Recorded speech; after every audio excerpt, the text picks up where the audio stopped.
Everyone, switch on your camera.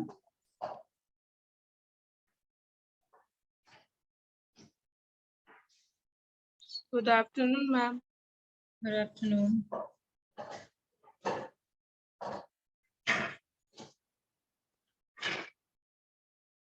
Sonal Priya 2 minute का time है, फटाफट कैमरा ऑन करके बैठी।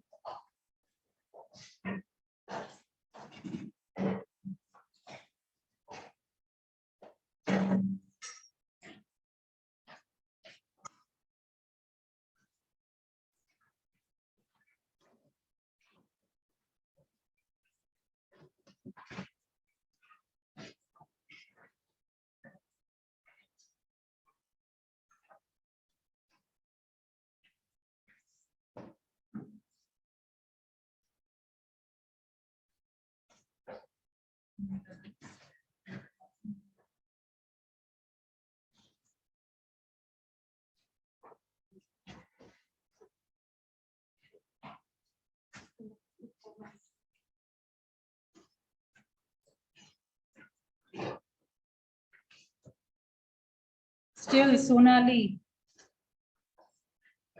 मैम कर रही हूँ। अमृत, अदिति,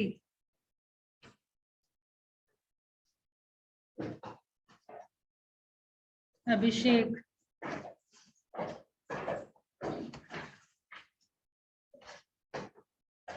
फर्स्ट चैप्टर हो गया ना? फर्स्ट चैप्टर हो जाएगा तो रुक जाइएगा, क्लास के बाद सेकंड चैप्टर कर लीजिएगा।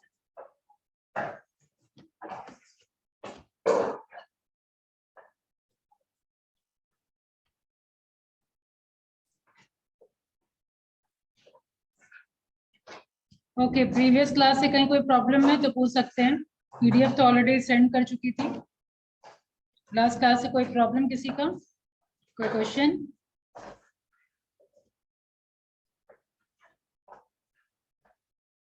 Abhishek Yadav, what do you mean by human resource management?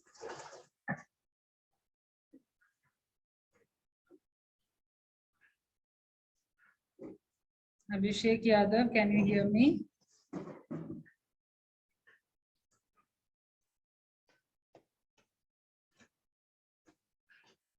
कौन कौन डिफाइन कर सकते हैं ह्यूमन रिसोर्स मैनेजमेंट को?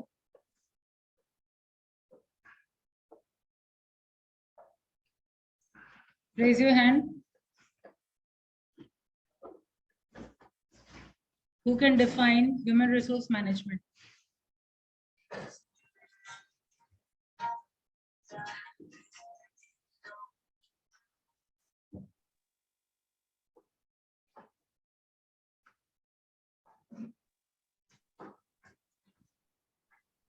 Sonal Priya, Yes, ma'am. किस काम का क्लास में ली थी? Ma'am, human resources, the management is mean for proper utilization of available skilled workforce. Okay. Yes, Pooja. Ma'am human resource management पहले प्रोक्योरमेंट पहले उपलब्ध करवाता है, फिर यूटिलाइजेशन करवाता है, फिर उसको मेंटेन करता है। ओके। और विभा भारती, आपके अकॉर्डिंग क्या है? यहाँ तक तो सबका आंसर सही है। आप अपने वर्ड्स में बताइए। Of human resource is called human resource. Optimum utilization. Optimum utilization of what? Process of procuring, फिर developing, maintenance,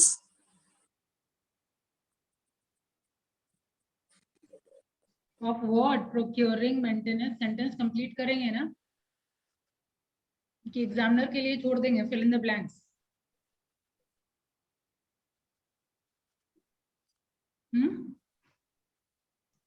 सही तो बोल रहे हैं। Optimum utilisation of what? Procurement of what?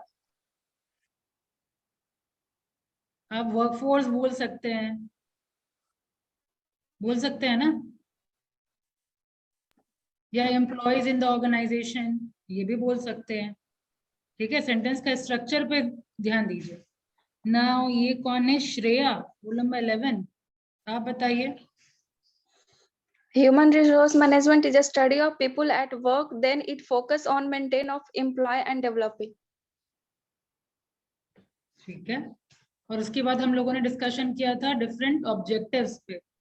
Okay, वो किस लिए करते हैं हम लोग? ह्यूमन रिसोर्स मैनेजमेंट का ऑब्जेक्टिव क्या है? ये कौन बताएगा? Pallavi Kumari. Scanning is done, send it to मी।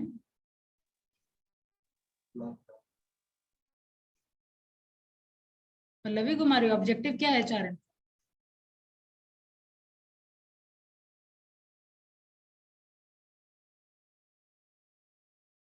अरे इतने दिन की छुट्टी में कुछ रिवीजन नहीं हुआ? कहते कि तो छोटा पोर्शन तो कवर हुआ था। मैम बताएं। बताइए। Ma'am right person, ma'am right person, right person, right time, chosen right place, chosen right place. देखिए इस तरीके से अगर हम लिख के आएंगे तो क्या मार्क्स मिलेगा? राइट पर्सन, क्या मीनिंग कंप्लीट हो रहा है? सेंस हम ठीक है, समझ में आ गया, मुझे समझ में आ गया कि ये सेंस है, लेकिन क्या मैम राइट किसी भी एम्प्लॉय को, मैम किसी भी एम्प्लॉय को अगर हम रख रहे हैं तो उसका मतलब सही एम्प्लॉय रखें, उसके लिए सारा सुविधा उपलब्ध करें, करवाएं, और इसको एक अच्छी जगह से उसको सारा मेंटेन करें। ठीक है, तो ये सेंटेंस कंप्लीशन पे ध्यान दीजिए, सेंटेंस स्ट्रक्चर पे ध्यान दीजिए। ठीक है, सॉरी मैम। अगर हम इंग्लिश में बोलेंगे तो कैसे बोलेंगे? इट्स मेन ऑब्जेक्टिव और primary objective of HRM is to ensure the availability of right people at right place at right time for what purpose? For achieving organizational goal. Sentence complete हुआ, meaningful sentence बना। Yes ma'am. है ना, हम समझ रहे हैं, हम मान लीजिए समझ पूरा गए, एक्सप्रेस नहीं कर पाए तो क्या कुछ फायदा मिलेगा क्या? No ma'am. ठीक है, तो समझना भी है और एक्सप्रेस करना भी आना है, राइट? तो हम इसी चीज को, जो चीज आप बोले पूजा, इसी चीज को हम इस तरीके से मीनिंगफुल वे में एक्सप्रेस करेंगे। ठीक है, सब मीनिंग क्लियर हो रहा है कि एचआरएम क्या है? एचआरएम ये इंश्योर करवाता है कि राइट पीपल राइट प्लेस पर राइट टाइम पर अवेलेबल हो। और किस लिए अवेलेबल हो? पार्टी मनाने के लिए तो अवेलेबल करवाना नहीं है, किसी भी ऑर्गेनाइजेशनल गोल को अचीव करने के लिए। ये प्राइमरी और मेन ऑब्जेक्टिव होता है आपके एचआरएम का। ठीक है, Yes, ma'am. इसके अलावा और फर्दर आपका पॉइंटर्स दिया हुआ है। क्या क्या पॉइंटर्स है? अपने दिमाग से बस बोलना है, ये इसको रीड आउट नहीं करना है। चैप्टर 2 भी हो गया, चैप्टर 2 भी कर लीजिए। 2 चैप्टर कम से कम स्कैन करें, फिर आगे फिर दूंगी तो थर्ड फोर्थ करते जाइए। जब तक नहीं मॉड्यूल मिल रहा है तब तक स्कैन करके पढ़िए। और ये समझाने के बाद अब आप चैप्टर 1 पढ़ेंगे। आज मैं आप लोगों को आपके मॉड्यूल का स्कैन भेज दूंगी। ठीक है, ये जो पीडीएफ मैं भेजी हूँ वो सिंपलेस्ट वर्जन है जो आपका मॉड्यूल है। ठीक है, अब ये पढ़ने के बाद आप मॉड्यूल गो थ्रू करेंगे तो सारा कुछ समझ में आएगा। ऑलराइट, हाँ बताइए। अब ये पॉइंटर्स नहीं देखना है, बस आप ऐसे सोचिए कि और क्या क्या ऑब्जेक्टिव हो सकता है एचआरएम का, दिमाग से, कॉमन सेंस बेस्ड आंसर। मतलब क्वेश्चन पूछो तो कैमरा ऑफ होना शुरू हो जाता है, क्यों? जैसे ऑफलाइन क्लास में टोटल टाइम नजर के सामने रहते हैं, वैसे अभी भी नजर के सामने रहिए, कहीं भागने की जरूरत नहीं है। नहीं आता है तो कोई बात नहीं, यहाँ स्टिक के साथ नहीं बैठी हूँ, और अगर बैठी भी रहती है तो कोई फर्क नहीं पड़ता, लैपटॉप फूटता है मेरा, आप लोगों को कुछ नहीं होता। सो एक्सप्रेस योरसेल्फ। जो लोग एक भी आंसर नहीं बोले उनसे एक्सपेक्टेशन है कि मुंह खोलिए थोड़ा। क्या नेटवर्क इशू था, प्लीज दोबारा रिपीट कर दीजिए एक बार। ऑब्जेक्टिव बताइए। आप अभी क्या समझाई हैं, किस चीज का? ऑब्जेक्टिव एचआरएफ का बताइए।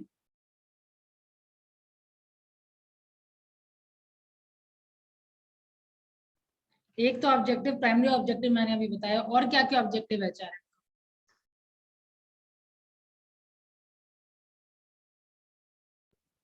कॉमन गुड को अचीव करना। तो वॉइस बहुत ब्रेक हो रहा है, श्रेया बताइए। Ma'am, to ensure the ability of right people for right job. तो हो गया ना, वो तो प्राइमरी ऑब्जेक्टिव हो गया। इसके अलावा और क्या क्या ऑब्जेक्टिव होता है वो मैं पूछ रही The organizational goals are achieved effectively. हाँ, ऑर्गेनाइजेशन गोल को इफेक्टिवली ऑब्टेन करने के लिए, ह्यूमन रिसोर्स का यूटिलाइजेशन प्रॉपर होने के लिए, इसके अलावा job satisfaction increase, employee satisfaction, offering employee certification. ठीक है, वर्क लाइफ बेहतर हो, ठीक है, वर्क लाइफ बेहतर हो यानी ऑर्गेनाइजेशन के अंदर वर्क लाइफ की बात हो रही है। फिर उसके अलावा इथिकल पॉलिसी मेंटेन हो ऑर्गेनाइजेशन में, कोऑर्डिनेट रिलेशन स्टैब्लिश हो एम्प्लॉय और मैनेजमेंट के बीच में, ठीक है, ग्रुप गोल अचीव हो, ग्रुप गोल को हम कनेक्ट कर पाए ऑर्गेनाइजेशनल गोल के साथ, यही सारा चीज तो इंश्योर करता है एचआरएम, यस और नो। इसके अलावा हम लोगों ने स्कोप्स की बात की, जिससे बेसिकली ऑब्जेक्टिव क्वेश्चन बन के आता है कि ये सब आपका क्लासिफाई कर दिया जाएगा कि प्लानिंग रिक्रूटमेंट कौन से स्कोप के अंदर आता है। ये आंसर कौन देंगे? सोनल प्रिया बताइए, national institute of personnel management के according what are the scope of HRM?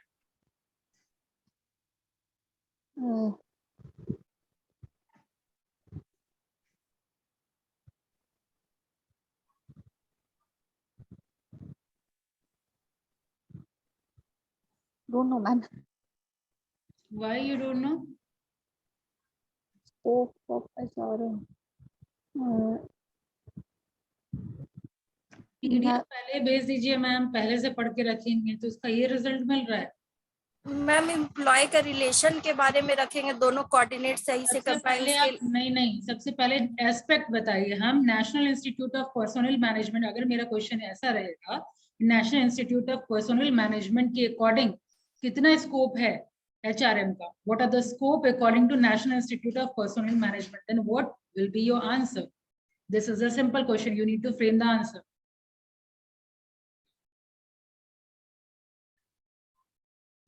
What are the scope specified by national? Labour, ma'am labour aspect, welfare aspect Correct. और industrial aspect. Okay, now explain what is labor and personnel aspect. मतलब एक पूजा सिन्हा ही पड़ी हुई है, इसका तो result तो साफ है, बाकी सब तो मैम बस लेबर में आ जाएगा प्लानिंग और रिक्वायरमेंट। होल्ड ऑन, जिससे मैं पूछ रही हूँ वही बताएंगे, सिर्फ एक को तो मैं पढ़ाती नहीं हूँ क्लास में। Ajit Kumar,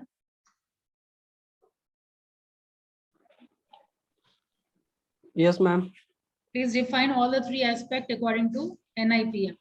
Yes, ma'am. National institute of planning जो मैनेजमेंट है उसमें 4 एस्पेक्ट्स जो दिए गए थे, लेबर वेलफेयर और इंडस्ट्रियल्स एस्पेक्ट्स थे, जिसमें कि लेबर एस्पेक्ट्स में आपको ये मिल जाएंगे जितने भी रिक्रूटमेंट्स हो गए, प्लानिंग्स हो गए और ट्रेनिंग्स हो गए, डेवलपमेंट्स का ये काम करते हैं। सेकेंड एस्पेक्ट है वेलफेयर का काम। वेलफेयर में बेसिकली आपको बहुत से काम हो सकते हैं जो एम्प्लॉयमेंट से रिलेटेड हो गए, PF I think it's work, और इंडस्ट्रियल रिलेशंस एक्चुअली नहीं याद है मैं। लेबर और पर्सनल एस्पेक्ट मतलब पर्सनल, उसके रिक्रूटमेंट से लेके एग्जिट तक का जितना भी एस्पेक्ट होगा वो लेबर और पर्सनल एस्पेक्ट के अंदर कवर होगा।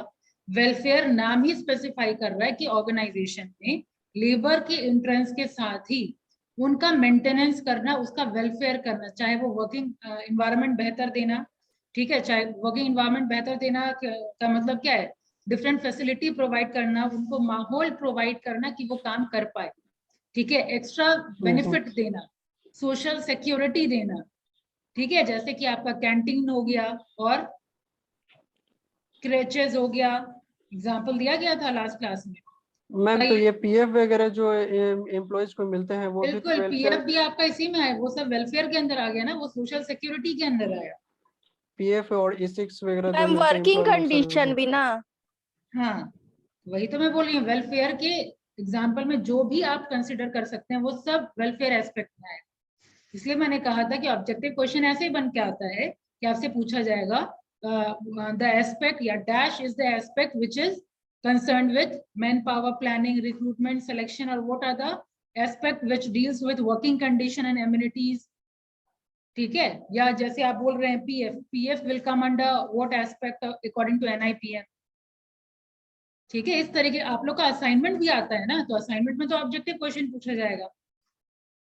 ठीक है, तो स्कोप से क्वेश्चन देखा गया है। इंडस्ट्रियल रिलेशन, अगेन नाम ही आपका स्पेसिफाई कर रहा है कि यूनियन और मैनेजमेंट के बीच के रिलेशन की बात हो रही है। ठीक है, वर्कर के पार्टिसिपेशन की बात हो रही है। ठीक है, तो ये सब हम लोग कंसीडर करेंगे इंडस्ट्रियल रिलेशन एस्पेक्ट के अंदर। इसके अलावा फंक्शंस हम लोग डिस्कशन किए थे। इस चैप्टर में बेसिकली हम लोगों को कितना पता होना चाहिए, चैप्टर खत्म होने के बाद आप लोग सेल्फ असेसमेंट क्या करिए। लाइक चैप्टर 1 खत्म होने के बाद, कल मतलब लास्ट क्लास तक हम लोग जितना कवर किए हैं, आप लोगों को कितना पता हो जाना चाहिए था। सबसे पहले आपको इंट्रोडक्शन पता होना चाहिए कि एचआरएम कहते किसको है। एचआरएम अगर कोई मेरे को बोल दिया जाए डिफाइन करो एचआरएम, वो पता होना चाहिए। ठीक है, दूसरा स्कोप पता होना चाहिए और तीसरा फंक्शन पता होना चाहिए। इंट्रोडक्शन से क्वेश्चन रहता ही रहता है। ठीक है, इसलिए चैप्टर 1 अच्छे से क्लियर होना चाहिए। तो फंक्शंस में हम लोगों ने देखा था, कौन बताएगा? मैम फंक्शन में 2 फंक्शन थे, मैनेजरियल फंक्शन और एक ऑपरेशंस फंक्शन। मैनेजरियल फंक्शन या ma'am operative, I am sorry. Managerial function में जो प्लानिंग था आपका, रिक्रूटमेंट्स हो गया और डायरेक्टिंग स्टाफिंग कंट्रोलिंग्स वगैरह थे। ऑपरेटिंग फंक्शंस में भी काफी प्रोक्योरमेंट्स, उसके बाद याद नहीं, सॉरी। मैनेजर सबसे पहले आप इस तरीके से डिफाइन करेंगे। सबसे पहले आप मैनेजरियल फंक्शन को डिफाइन करेंगे, ये होता क्या है, फिर आप बताएंगे उसके अंदर क्या क्या होता है। फाइन, ऑपरेटिव फंक्शन क्या होता है पहले आप ये इंट्रोड्यूस करेंगे। अब लाइक अजीत कुमार है, तो अजीत कुमार कौन है वो तो पहले मैं एक्सप्लेन करूंगी ना। किसी को अगर थर्ड पर्सन को इंट्रोड्यूस करना होगा तो सबसे पहले आपके बारे में बताऊंगी। यस और नो, सेम वे है, पहले आप इसके बारे में बताइए कि मैनेजरियल फंक्शन मतलब क्या, ऑपरेटिव फंक्शन मतलब क्या। तो ऐसे बोल सकते हैं ना कि managerial function is just like the management of the all staffs controllings directings in the organisations.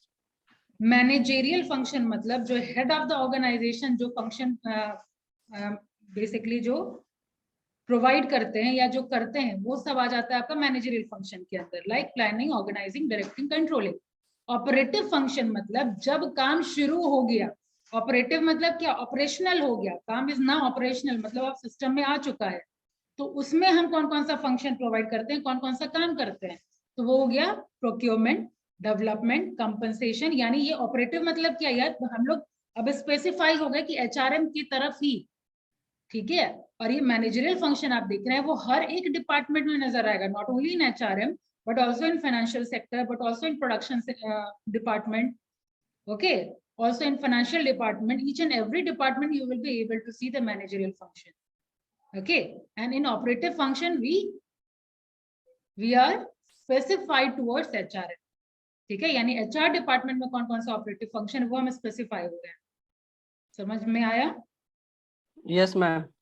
Okay, तो हम फंक्शन ऐसे डिफाइन करेंगे। प्रोक्योरमेंट में भी, अब प्रोक्योरमेंट मतलब लाना, अब लाने में हम जो जो काम करते हैं, लाने में कौन कौन सा काम करते हैं। लाने से पहले जॉब एनालिसिस करते हैं। जॉब एनालिसिस मतलब किस किस तरह का काम करवाना है। ठीक है, उसके बाद एचआर प्लानिंग करते हैं, यानी कितने नंबर्स ऑफ एम्प्लॉयज की जरूरत है।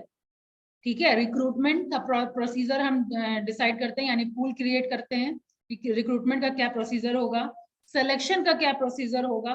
ठीक है, अब इतने पूल में से अब हम रिजेक्शन शुरू करते हैं, जो क्वालिफाइड पर्सन है उसको हम लाना शुरू करते हैं। ठीक है, सब होली की छुट्टी में सब खत्म कर दिया आप लोग।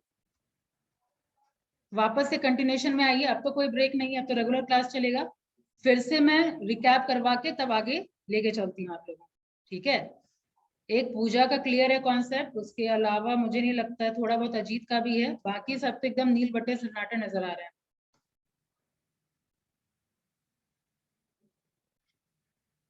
अगर आपका मतलब रिवाइज करके आएंगे ना तो पार्टिसिपेटिव होगा क्लास, आपको भी मजा आएगा।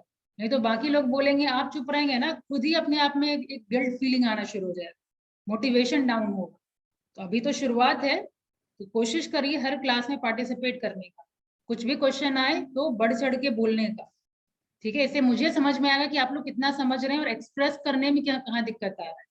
लाइक पूजा बोल तो रही थी, कहाँ मिस्टेक हुआ वो उसको समझ में आ गया कि हाँ वो चेक कर ली। जो लोग बोल ही नहीं रहे हैं वो अपना मिस्टेक कैसे जानेंगे फिर। ओके अगर आप लोग को चाहिए कि हाँ कोई मिस्टेक पॉइंट आउट करे और वो मिस्टेक एग्जाम में ना हो तो start participating in classroom itself, ठीक है, आप ही का फायदा हो। तो अब तक हम लोगों ने क्या डिस्कशन किया, सिलेक्शन का, प्लेसमेंट का, इंडक्शन, इंडक्शन मतलब क्या, ऑर्गेनाइजेशन के अंदर एंट्रेंस हो गया, अब हम इंट्रोड्यूस करवा रहे हैं, जैसे आप लोगों का आप लोग का इंडक्शन हुआ है क्या अब तक, ठीक है। न्यू कमर्स का अभी तो खैर टोटल टाइम बंद ही था, इंडक्शन न्यू स्टूडेंट्स का होता है यहाँ पे भी, ठीक है। मैम हुआ था उनका। हुआ था, यस मैम, ब्रिज क्लासेस में जब फर्स्ट टाइम गए थे कॉलेज तब। आप नहीं थे क्या, ओके तो वही इंडक्शन होता है, यानी ऑर्गेनाइजेशन के अंदर एंट्रेंस होने के बाद आपको ऑर्गेनाइजेशन से इंट्रोड्यूस करवाया जाता है, आपको किसको रिपोर्ट करना है वो इंट्रोड्यूस करवाया जाता है, कैसा काम होगा, ठीक है, ये सारा कुछ बताया जाता है। इसके अलावा ट्रांसफर है, प्रमोशन का क्या क्या तरीका होगा, ठीक है, सेपरेशन का क्या प्रोसीजर होगा, ये सब हम प्रोक्योरमेंट में ही डिस्कशन कर लेते हैं। अब एम्प्लॉय का डेवलपमेंट करवाना है तो डेवलपमेंट में कैसे करवाएंगे, परफॉर्मेंस अप्रेजल के थ्रू। अब लाइक सोनाली कैसा परफॉर्मेंस कर दे रही है वो हम कैसे बता सकते हैं, क्लास परफॉर्मेंस के थ्रू, कोई टेस्ट ले करके, ठीक है, इंटरनल टेस्ट ले करके आप लोगों का परफॉर्मेंस हम जान सकते हैं। सेम वे ऑर्गेनाइजेशन में भी यही होता है कि एम्प्लॉयज के परफॉर्मेंस चेक करके, आपका टारगेट सेट करके वो चेक किया जाता है performance appraisal, sorry performance appraisal के थ्रू, राइट, समझ आया। लाइक फॉर एग्जाम्पल अभी पता चला कि पूजा आंसर कर रही है, ठीक है, उसका अलग अप्रेजल होगा, बाकी का अलग अप्रेजल होगा, बाकी को अलग इंसेंटिव मिलेगा, जो अच्छा परफॉर्म कर रहे हैं उनको अलग इंसेंटिव मिलेगा, जो बहुत वीक है उनको अलग से ट्रेनिंग दिया जाएगा, ठीक है। इसी तरीके से डेवलपमेंट होता है ना, ऑर्गेनाइजेशन में भी इसी तरीके से डेवलपमेंट होगा, जो काम नहीं कर पा रहे हैं उनको ट्रेनिंग दिया जाएगा, जो काम कर पा रहे हैं उनको एक स्टेप फर्दर प्रमोट किया जाएगा, यस और नो, यस मैम। जा रहा है, ठीक है। इसमें हम लोग डिफरेंट मेथड पढ़ेंगे परफॉर्मेंस अप्रेजल का, और ये बहुत ही इंपॉर्टेंट चैप्टर है। अगेन इससे क्वेश्चन रहता है, चारे में कुछ कुछ पार्ट है जिससे क्वेश्चन एकदम 100% श्योरिटी के साथ क्वेश्चन रहेगा ही रहेगा, ठीक है। तो परफॉर्मेंस अप्रेजल छूट नहीं सकता है एचआरएम से, ठीक है, बहुत ही इंपॉर्टेंट पार्ट है आपके एचआरएम। नेक्स्ट है ट्रेनिंग, एग्जीक्यूटिव डेवलपमेंट, फिर आगे आपका करियर प्लानिंग एंड डेवलपमेंट में क्या डिफाइन करते हैं, लाइक फॉर एग्जाम्पल से कोई ऑर्गेनाइजेशन है, ठीक है, उसका करियर लैडर कैसा है, यानी पहला पोजीशन, सबसे नीचा पोजीशन क्या है, हायरार्की जिसको बोलते हैं, उसके ऊपर क्या है, उसके ऊपर कौन सा डेजिग्नेशन है, सबसे टॉप मोस्ट डेजिग्नेशन कौन सा है। लाइक आपसे इंटरव्यू में पूछा जाता है, where do you want to see in next 5 years या where you want to see in next 10 years, तो आपको हायरार्की क्लियर रहेगा तभी आप उसका आंसर सही से दे पाएंगे। लाइक फॉर एग्जाम्पल अभी आप लोग फ्रेशर हैं, अब इंटरव्यू में मैक्सिमम लोग ये मिस्टेक करते हैं, I want to be the CEO of the company. 5 years में क्या हम सीईओ का लैडर क्लाइम कर सकते हैं, तो नो मैम। इम्पॉसिबल चीज है ये सब। बहुत लोग ये मिस्टेक करते हैं, तो आपको लैडर पता होना चाहिए कि ये इस पोजीशन पे 1 साल तक काम करेंगे तो आ जाएंगे। लाइक फॉर एग्जांपल रियलिस्टिक लीजिए एग्जांपल, क्लर्क के पोजीशन पे हैं, 1 साल काम करेंगे या प्रोविजन पीरियड पे रहेंगे तो इतना साल रहेंगे तो पीओ के पोजीशन पे जाएंगे, 2 साल काम करेंगे तो डीबीएम के पोस्ट पे जाएंगे, डीबीएम में कितना साल रहेंगे तो आपके ब्रांच मैनेजर के पोजीशन पे जाएंगे, उसके बाद जोनल हेड के पोजीशन पे। तो अगर हम 1-1 साल का भी अगर गैप लेते हैं, मिनिमम 1 साल तो जरूर, 1 साल 6 महीना depending upon organisation to organisation, इतना अगर हम लेते हैं तो 5 साल में कहाँ पहुंचे अभिषेक।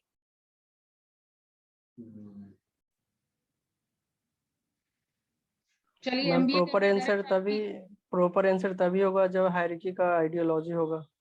तो एग्जैक्टली तो वही हायरार्की पता करना, और यही चीज हम लोग पढ़ते हैं करियर प्लानिंग एंड डेवलपमेंट, ठीक है। आपका क्या मैम तो ऐसा क्वेश्चन तो आता ही होगा फिर, क्या चीज, ये क्वेश्चन तो प्रॉपरली आता होगा।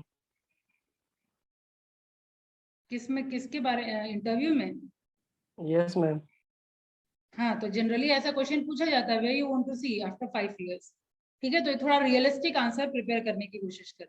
पहले हमको हायरार्की के बारे में इन जनरल, ऐसे तो हर का अलग अलग है, लेकिन इन जनरल आपको पता होना चाहिए क्या हायरार्की है, ठीक है। उसके बाद हम बात करते हैं कंपनसेशन की, यानी अब हम काम करवा रहे हैं तो कंपनसेशन तो देना पड़ेगा, तो उसके लिए कितना, किस डेजिग्नेशन के लिए है, किस पोस्ट के लिए कितना अमाउंट, कितना सैलरी बनना चाहिए, उसके लिए हम लोग जॉब इवैल्यूएशन करते हैं। जॉब इवैल्यूएशन के थ्रू हम निकालते हैं क्या नेट वर्थ होगा किसी भी पर्टिकुलर जॉब का। ठीक है। वेजेस एंड सैलरी एडमिनिस्ट्रेशन में हम लोग देखते हैं कि किसका क्या सैलरी बाइफर्केशन क्या होना चाहिए। ठीक है। बोनस एंड इंसेंटिव कौन से बेसिस पे देना चाहिए, पेरोल क्या होना चाहिए, किसको कौन से पेरोल पे हम लोग रखे हैं, ये सब चीज आइडेंटिफाई करते हैं। ठीक है। इसके अलावा इंटीग्रेशन और मेंटेनेंस में आप देख सकते हैं मोटिवेशन है, जॉब सेटिस्फैक्शन है, ग्रीवांस रिड्रेसल है, कलेक्टिव बार्गेनिंग है। ठीक है। आप पीडीएफ निकाल के देख सकते हैं, प्रोजेक्टर तो काम नहीं कर रहा, पीडीएफ निकाल के आप चेक कर सकते हैं।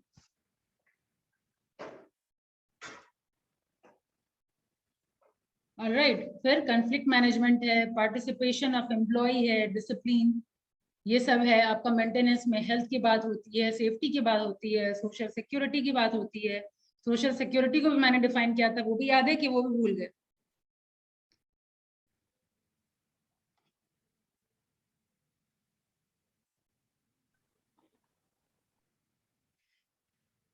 What is social security?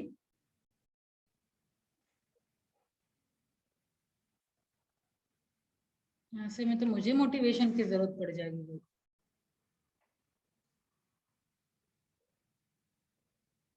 मैंने क्लास के टाइम में आप लोगों से कहा था। हाँ, वर्क प्लेस सही है या नहीं, ये बताया गया था। How many are using pen and paper? Class करते वक्त मैंने कहा था एक्टिव लिसनिंग के लिए आप हमेशा पेन यूज करिए, कीवर्ड्स नोट डाउन करिए। कितने लोग करते हैं?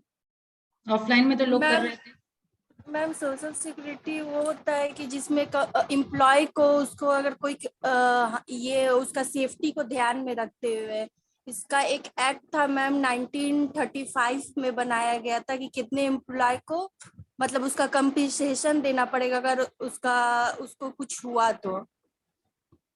अगेन आप समझे हैं, अगेन एक्सप्रेशन में आपको प्रॉब्लम हो रहा है।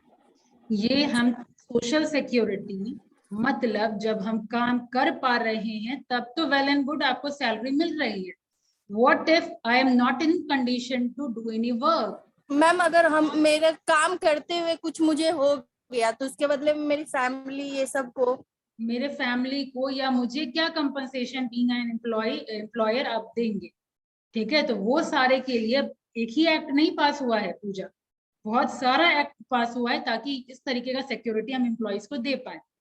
तो अगर हम डिफाइन करेंगे सोशल सिक्योरिटी को, when I am not in the when employees are not in condition to perform any job or render any service, in that condition employer provide few facilities to employee.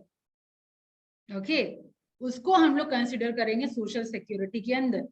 इसके लिए बहुत सारा act पास हुआ है जो मैंने कहा था, जो आप बात कर रहे हैं पूजा कि कुछ काम के दौरान एक्सीडेंट हो गया तो क्या, वो सब कवर करेगा वर्कमैन कंपनसेशन एक्ट 1923 के अंदर, जो अब नाम कन्वर्ट होकर के हो गया है एम्प्लॉय कंपनसेशन एक्ट। ठीक है। इसके अंदर 4 शेड्यूल है जिसमें हम लोग जानते हैं कि अगर मेरा उंगली कट गया या पैर कट गया या फिर 4 उंगली कट गया या थंब हो गया, इस तरीके से पूरा लिस्टेड है। ठीक है, कि अगर ये प्रॉब्लम होता है तो कितना कितना कंपनसेशन आपको ऑर्गेनाइजेशन प्रोवाइड करेगी। ठीक है। इसके अलावा पीएफ एक्ट बनाया गया था। ठीक है। यहाँ देखिए वर्कमैन कंपनसेशन एक्ट 1923 है, ट्रेड यूनियन एक्ट 1926 है। इसके अलावा कोई डिस्प्यूट हो गया तो इंडस्ट्रियल डिस्प्यूट्स एक्ट ऑफ 1947 है। इसके अलावा फैक्ट्रीज एक्ट है 1948। ठीक है। एम्प्लॉयज प्रोविडेंट फंड है 1952। मिनिमम वेजेस एक्ट है कि इतने वेज से कम आप नहीं दे सकते। You don't need to memorise all these name of the act. Gradually जैसे जैसे चैप्टर आपका खत्म होगा, सिलेबस खत्म हो जाएगा, ये नाम अपने आप याद हो जाएगा। ये बस फ्यू एग्जाम्पल मैं आपको दे रही हूँ सोशल सिक्योरिटी के अंदर क्या क्या आता है। ठीक है। ये होता है आपका सोशल सिक्योरिटी। अब यहां से हम लोग पढ़ेंगे इवैल्यूएशन ऑफ एचआरएम। यहां तक ही किए थे हम लोग। Yes ma'am.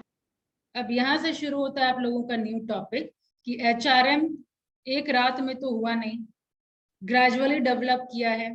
ठीक है, तो पहले कौन सा एरा था और फिर कैसे हम लोग HRM एरा तक पहुंचे। तो सबसे पहला है trade union movement era. Trade union नाम ही बता रहा है, ट्रेड यूनियन मूवमेंट एरा। पहले जो फैक्ट्री सिस्टम था, तो just as a labour treat किया जाता था एम्प्लॉइज को। अभी जितना सुख आप लोग देखते हैं ऑर्गेनाइजेशन में, इतना अच्छा वर्किंग कंडीशन प्रोवाइड किया जाता है, इतना अच्छा रेम्यूनरेशन दिया जाता है। रिमेंबर दीज वर्ड्स, HRM में हम लोग यही सारा वर्ड यूज करते हैं। मैंने अभी क्या क्या यूज किया, रेम्यूनरेशन, क्या वर्ड यूज किया है मैंने, रेम्यूनरेशन। हाँ, जो भी हम एग्जीक्यूटिव को प्रोवाइड करते हैं, प्रोफेशनल्स को प्रोवाइड करते हैं, सैलरी या रेम्यूनरेशन बोलते हैं। ठीक है, so better use good words in your answer, you will get good marks. ठीक है, तो पहले ऐसा सिस्टम नहीं था। फैक्ट्री सिस्टम में एकदम टॉर्चर किया जाता था, उसको just as a slave treat किया जाता था कि हम इसको पे कर रहे हैं तो जो हम बोलेंगे वो उनको करना पड़ेगा। अंडरस्टूड? तो इस वजह, इस तरीके से आया आपका trade union movement era. Shortly after the emergence of factory system, workers started to organize themselves based on their common interest to form worker association, which were subsequently known as trade union। अपने interest के बारे में workers aware होना शुरू किए, educated होना शुरू किए। इस तरीके से वो अपना कॉमन इंटरेस्ट के आधार पे अपना यूनियन फॉर्म करना शुरू किए। Okay, the basic objective of this association were to safeguard interest of their members and to sort out their problems which arose primarily because of employment of child labor, long hour of work and poor working condition। ठीक है, यानी अपने interest को safeguard करने के लिए, और जितना प्रॉब्लम है, क्या क्या प्रॉब्लम है, चाइल्ड लेबर का एम्प्लॉयमेंट हो गया, जरूरत से ज्यादा काम करवाना, वर्किंग कंडीशन अच्छा नहीं प्रोवाइड करना। ठीक है, ये सब के थ्रू हम लोग ट्रेड यूनियन मूवमेंट एरा में इन सारी चीजों को चेक करना शुरू किया। ठीक है, next, later other aspect of the work such as economic problem, wage, employee benefit and service, ये सब भी इशू में लिया गया ट्रेड यूनियन मूवमेंट एरा के time. Clear? And these trade union started, कौन कौन सा वेपन ट्रेड यूनियन बना करके, जैसे स्ट्राइक है, स्लो डाउन करना, मतलब काम को थोड़ा स्टॉप कर देना, फोकस ओवर हियर, काम को स्टॉप कर देना, या जितना प्रोडक्शन होना चाहिए, जैसे मान लीजिए एक दिन में 10 यूनिट्स होना चाहिए था, भाई हम लोग तो गुस्सा है, मानी जितने लेबरर्स हैं वो लोग गुस्सा है, हम लोग 10 यूनिट नहीं प्रोड्यूस करेंगे, काम करेंगे ही नहीं, पूरे दिन में 1 यूनिट 2 यूनिट किसी तरह प्रोड्यूस हो रहा है। ठीक है, तो क्या किए लेबरर्स लोग, यूनियन बना ली, फाइन, स्ट्राइक करने लगे, वॉकआउट करने लगे, बाइकआउट करने लगे, नारे लगाने लगे। ठीक है, ये सारे इन लोगों का वेपन बन गया। Fine, for the acceptance of their demand. These activities of the trade union forced owner and manager to adopt employee grievance handling system। ठीक है, तो ये सारे यूनियन की वजह से ये सारे समझिए कि जो ये लोग ग्रुप बनाने लगे, ग्रुप में जो पावर होने लगा, ये जो विद्रोह फेस करने लगे, इसकी वजह से क्या हो रहा था, मैनेजर कंपेल हो गए, कोई grievance system, proper grievance system होना चाहिए ऑर्गेनाइजेशन। ठीक है, इसके लिए वो अडॉप्ट करना पड़ा इन लोगों को। आर्बिट्रेशन सिस्टम रखना पड़ा as a mean of resolving conflict between owner and manager and worker. अब ये आर्बिट्रेशन मतलब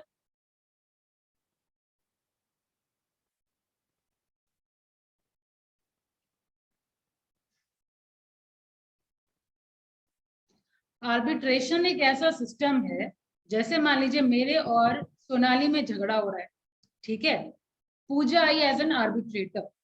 अब पूजा को मैंने एज एन आर्बिट्रेटर, हम दोनों ने मिल करके रिक्रूट किया कि ठीक है तुम जो बोलोगी वही होगा। ठीक है, तो अब हम लोग का जो भी है बात सुनेगी, और आर्बिट्रेटर का क्या होगा, जो बोला जा रहा है वो आपको सुनना पड़ेगा। बेसिकली एक मिडिल पाथ चूज किया जाता है ताकि कॉन्फ्लिक्ट ना हो। ठीक है, सब लोग एक सहमति पे पहुंचे, समझ आया? उसको कहते हैं हम लोग आर्बिट्रेटर, और इस प्रोसेस को आर्बिट्रेशन कहते हैं as a mean of resolving conflict between owner, manager and worker. ठीक है, disciplinary practice, expansion of employ benefit programme, holiday and vacation time, clear definition of job duty, job right through seniority. ठीक है, and installation of rational and defensible wage structure. ठीक है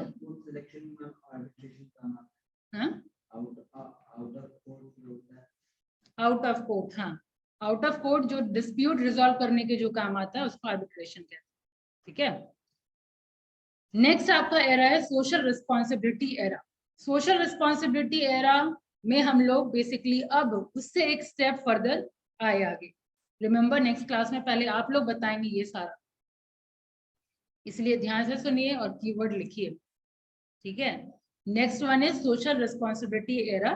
social responsibility मतलब क्या, अब यहाँ पे एम्प्लॉय क्या किए, अब पैटर्निस्टिक अप्रोच दिखाना शुरू कर लिए, यानी ह्यूमनिस्टिक अप्रोच, यानी थोड़ा बहुत सहानुभूति एम्प्लॉयज की तरफ भी रखना शुरू किए, ठीक है। पैटर्निस्टिक अप्रोच मतलब क्या, एक मतलब एज अ चाइल्ड ट्रीट करने लगे लेबरर्स, ठीक है। और आपके जो ओनर हैं वो फादर की तरह ट्रीट करने, फादर की तरह रोल प्ले करने लगे, ठीक है। लेबरर्स का जब उसी तरीके से ख्याल रखना चाहिए जैसे आप अपने बच्चे का रखते हैं, ये अप्रोच आ गया सर, ठीक है। यूनियन से अब हो गया आपका social responsibility era.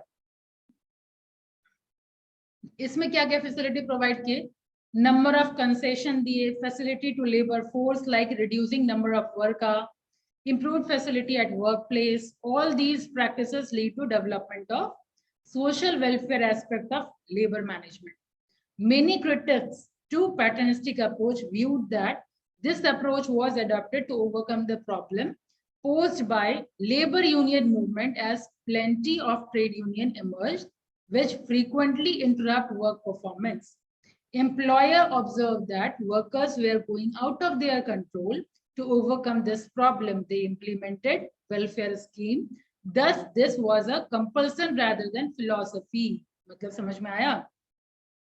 Social responsibility era में ये क्रिटिक्स का कहना है, तो अभी तक हम तो ये समझे कि सोशल रिस्पॉन्सिबिलिटी एरा में हम लोग फादर एंड चाइल्ड की तरह ट्रीट किया कर रहे थे, यानी चाइल्ड कौन था, child means labourers and father is your owner of the organisation, ठीक है। तो ये यहाँ पे तरीका अपनाया गया लेबरर्स को ट्रीट करने का। क्रिटिक्स का यहाँ पे ये कहना है कि ये आपका फिलॉसफी नहीं है, क्योंकि लेबर यूनियन ज्यादा बढ़ने लगा, ठीक है, ग्रुपिज्म बहुत ज्यादा बढ़ गया, आपका वर्क परफॉर्मेंस बहुत ज्यादा हिंडर्ड होने लगा, इंटरप्ट होने लगा, जिसकी वजह से आपको ऐसा करना पड़ा, ठीक है। तो ये आपके ऊपर एक तरीके का कंपल्सन है, आपको फादरली ट्रीट करना पड़ेगा, फाइन। ये है आपका सोशल रिस्पॉन्सिबिलिटी एरा, समझ आ गया। अब आगे बढ़ते हैं साइंटिफिक मैनेजमेंट एरा की तरफ। तो आप देख साइंटिफिक मैनेजमेंट बीबीए वाले बताइए, who propounded this scientific management, BBA commerce वाले ये लोग को बताओ। Taylor ma'am. FW Taylor.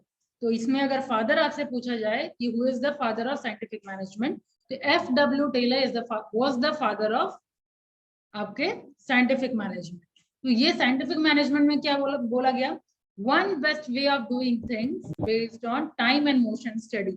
सब चीज को वो साइंटिफिकली देखना शुरू की, साइंटिफिकली पढ़ना शुरू किए, कैसे, by the basis of his experiment, okay. जैसे एक्सपेरिमेंट में एग्जांपल में अगर आपको बताऊं, लाइक वो बेसिकली रिसर्च करते थे या ऑब्जर्व करते थे कि कोई भी बंदा पूरे दिन में कितना काम कर सकता है, ठीक है। टाइम स्टडी करते थे कि कितना टाइम लग सकता है एक आदमी को कुछ पर्टिकुलर काम करने के लिए। मोशन स्टडी करते थे ये चेक करने के लिए कि आप मतलब मशीन का भी मूवमेंट होता है और मैन का भी मूवमेंट होता है, तो मैन का मूवमेंट कितना हुआ, ठीक है। इस तरीके से कंप्लीट रिसर्च बेस है ये साइंटिफिक मैनेजमेंट, इसलिए साइंटिफिक नाम रखा गया है। साइंटिफिकली वो सब चीज करते थे, ठीक है, ये प्रूव करने के लिए कि एक बंदा को कितना काम करना चाहिए, एक बंदा कितना मूवमेंट करता है। एक फैटिग स्टडी करते थे कि कितने काम के बाद जनरली लोग थकते हैं, ये एक्सपेरिमेंट एक आदमी पे नहीं किया जाता है, ठीक है। इन जनरल 10 to 20% पे करेंगे और पता चलेगा कि अच्छा इतने लोग इतना काम कर सकते हैं, इतने लोग इतने देर के बाद इन एवरेज थक जाते हैं। इस तरीके से स्टडी किया गया, ठीक है। ये साइंटिफिक मैनेजमेंट में देखा गया। इसका मेन प्रिंसिपल है, प्रिंसिपल क्या क्या है बेसिकली, पहला है replacing rule of thumb with science. Rule of thumb with science कहने का मतलब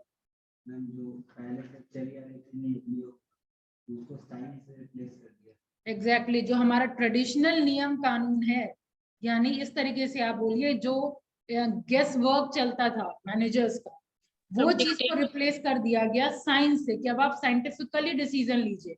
जो ट्रेडिशनली चलता आ रहा है वो चीज नहीं करके अब आप देखिए, अपने दिमाग से सोचिए कि क्या सही होना चाहिए और उस अकॉर्डिंग डिसीजन लीजिए।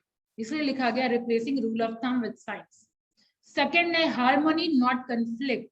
यहाँ पे एम्प्लॉय और एम्प्लॉयर के रिलेशन की बात हो रही है, ठीक है, कि जो दिमाग में ये कंसेप्शन है कि एम्प्लॉयर सिर्फ एम्प्लॉयज को चूसने के लिए होता है, अगर 10 रुपया देता है उसके बदले 30 रुपये का काम लेता है, और एम्प्लॉयर के मन में रहता है कि वो या फिर एम्प्लॉय का ये भी मेंटालिटी होता है ना कि प्रॉफिट सारा वो अपने पॉकेट में रखेगा, ठीक है, प्रॉफिट होगा अगर मान लीजिए 100 रुपये का, तो हम लोगों को वो सिर्फ 20 रुपया देगा, ठीक है, इस टाइप का मेंटालिटी रहता है। तो वही साइंटिफिक मैनेजमेंट में बोला गया है कि इस प्रिंसिपल पे अगर आप काम करेंगे तो कभी सक्सेसफुल नहीं हो पाएंगे, ठीक है। हार्मनी नॉट कंफ्लिक्ट, इस पे आप फोकस करिए।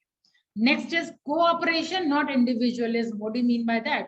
यहाँ पे कोऑपरेशन यानी एम्प्लॉय के बीच की बात हो रही है, ठीक है। कोई भी काम आप एक आदमी पूरा काम नहीं कर सकते, एम्प्लॉयज के बीच कोऑपरेशन होना चाहिए, ठीक है। Next is development of each and every person की बात हो रही है, यानी हर एक ऑर्गेनाइजेशन में जितने एम्प्लॉयज हैं उनको प्रॉपर ट्रेनिंग प्रोवाइड करना चाहिए, ठीक है, प्रॉपर वर्क सिखाना चाहिए। तो scientific management technique relevant to management of worker are functional foremanship, standardisation पे काम किया गया, सिंप्लीफिकेशन ऑफ वर्क पे काम किया गया। इसमें आप देखेंगे और अगर डिटेल पढ़ेंगे तो यहाँ पे डूइंग और प्लानिंग का काम अलग अलग लोगों को सौंपा, यानी प्लानिंग जो करेगा वो काम करेगा नहीं, उसका काम होगा सिर्फ और सिर्फ प्लानिंग करना, ठीक है। जैसे यहाँ पे 11 बच्चे हैं ना, 5 का काम होगा कि कैसे काम होगा वो बस सोचना, और बाकी 5 का काम होगा सिर्फ करना, ठीक है। तो प्लानिंग डिपार्टमेंट किसी और का और डूइंग डिपार्टमेंट किसी और, फाइन।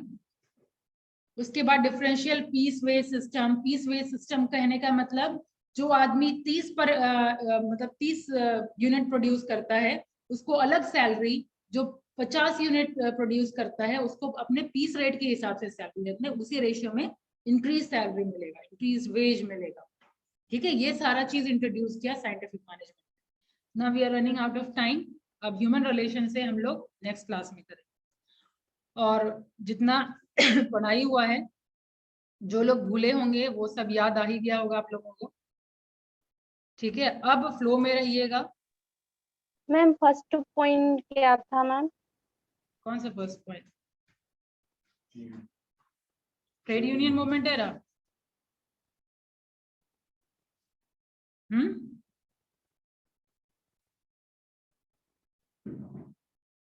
कहाँ चलेगा क्वेश्चन पूछ के? जी मैम इसी के बारे में पूछ रही थी। फर्स्ट ऑप्शन यही वाला था ना, सेकंड में था सोशल रिस्पॉन्सिबिलिटी एरा, ये वाला था ना मैम? हाँ, सोशल रिस्पॉन्सिबिलिटी एरा और साइंटिफिक मैनेजमेंट एरा, यहाँ तक अभी हुआ है। अब पीडीएफ भेजा हुआ है, गो थ्रू हो जाइएगा।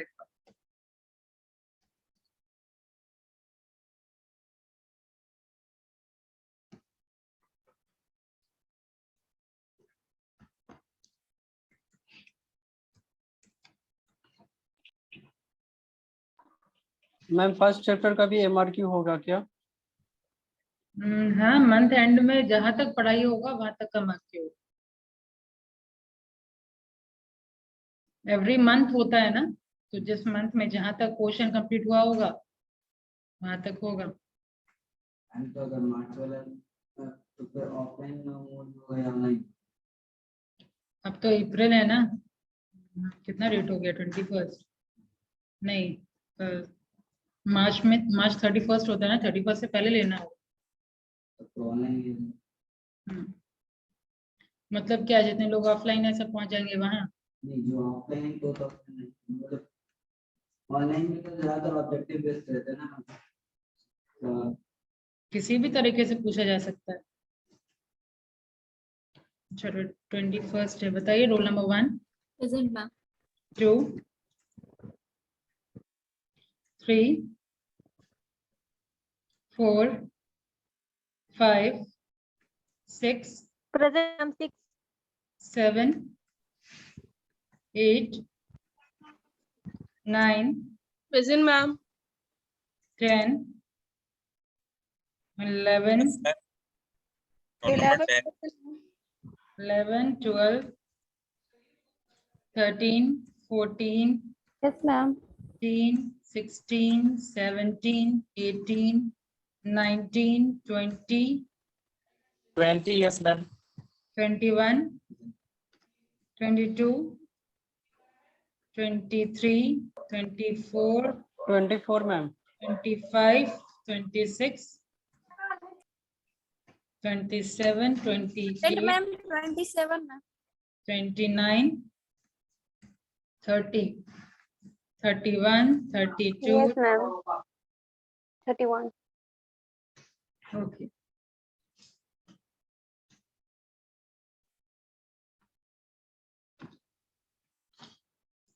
तो अच्छा 15 तो वो हुआ होगा ना, पावर ऑफ हैबिट।